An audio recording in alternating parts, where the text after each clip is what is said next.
ಶ್ರೀ ಮಹರ್ಷಿ ವಾಲ್ಮೀಕಿ ಪ್ರತಿಮೆಯನ್ನು ಅನಾವರಣಗೊಳಿಸಿದ ರಾಜ ಕೃಷ್ಣಪ್ಪ ನಾಯ್ಕ. ನಾರಾಯಣಪುರ ಸಮೀಪದ ಗ್ರಾಮವಾದ ಮೇಲಿನ ಗಡ್ಡೆಯಲ್ಲಿ ಶ್ರೀ ಮಹರ್ಷಿ ವಾಲ್ಮೀಕಿ ಮೂರ್ತಿ ಪ್ರತಿಷ್ಠಾಪನವನ್ನು ನೆರವೇರಿಸಲಾಯಿತು. ಶ್ರೀ ವಾಲ್ಮೀಕಿ ಪ್ರತಿಮೆಯನ್ನು ಒಟ್ಟು 3.5 ಫೂಟ್ ಎತ್ತರ ಹಾಗೂ 2 ಅಡಿ ಅಗಲ ಅಳತೆಯ ಕಪ್ಪು ಶಿಲೆಯ ವಿಗ್ರಹವನ್ನು ಬಹದ್ದೂರ್ ಸಂಸ್ಥಾನ ಸುರಪುರ ರಾಜ ಕೃಷ್ಣಪ್ಪ ನಾಯಕ ಪ್ರತಿಮೆಯನ್ನು ಅನಾವರಣಗೊಳಿಸಿದರು. ಮೇಲಿನ ಗಡ್ಡಿ ಗ್ರಾಮದಲ್ಲಿ ಮಹರ್ಷಿ ವಾಲ್ಮೀಕಿ ಪ್ರತಿಮೆಯನ್ನು ಇಡಬೇಕು ಎಂಬ ಬಹುದಿನದ ಆಸೆ ಇಂದು ರಾಜ ಕೃಷ್ಣಪ್ಪ ನಾಯಕನವರ ಸಹಾಯದಿಂದ ಈಡೇರಲು ಸಾಧ್ಯವಾಯಿತು.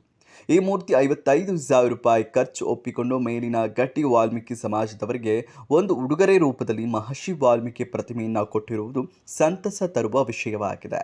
ಗ್ರಾಮಸ್ಥರು ಸಂತಸ ಪಡುವುದರ ಜೊತೆಯಲ್ಲಿ ಊರಿನ ಎಲ್ಲ ಮಹಿಳೆಯರು ಹಾಗೂ ಯುವತಿಯರು ಕಳಸದೊಂದಿಗೆ ಮಹರ್ಷಿ ವಾಲ್ಮೀಕಿ ಮೂರ್ತಿಯ ಪ್ರತಿಷ್ಠಾಪನದವರೆಗೂ ಮೆರವಣಿಗೆಯು ಮೂಲಕ ಪರಮ ಪೂಜ್ಯ ಶ್ರೀ ವರದಾನೀಶ್ವರ ಮಹಾಸ್ವಾಮೀಜಿ ಹಾಗೂ ರಾಜ ಕೃಷ್ಣಪ್ಪ ನಾಯಕವರನ್ನು ಕರೆತಂದರು. ಪರಮ ಪೂಜ್ಯ ಶ್ರೀ ವರದಾನೀಶ್ವರ ಮಹಾಸ್ವಾಮಿಗಳ ಹಾಗೂ ರಾಜ ಕೃಷ್ಣಪ್ಪ ನಾಯಕರವರ ನೇತೃತ್ವದಲ್ಲಿ ನಮ್ಮ ಮೇಲಿನ ಗಟ್ಟಿ ಗ್ರಾಮದಲ್ಲಿ ಇಂದು ಮಹರ್ಷಿ ವಾಲ್ಮೀಕಿ ಅವರ ಪ್ರತಿಮೆ ಬಂದಿರುವುದು ಬಹಳ ಸಂತೋಷ ಎಂದು ಹುಣಸಗಿ ತಾಲೂಕು ವಾಲ್ಮೀಕಿ ನಾಯಕ ಸಂಘಟನೆ ರಾಜ್ಯಾಧ್ಯಕ್ಷರಾದ ಬಸನಗೌಡ ಮಾಲಿ ಪಾಟೀಲ್ ತಮ್ಮ ಭಾಷಣದಲ್ಲಿ ಸಂತೋಷ ವ್ಯಕ್ತಪಡಿಸಿದರು.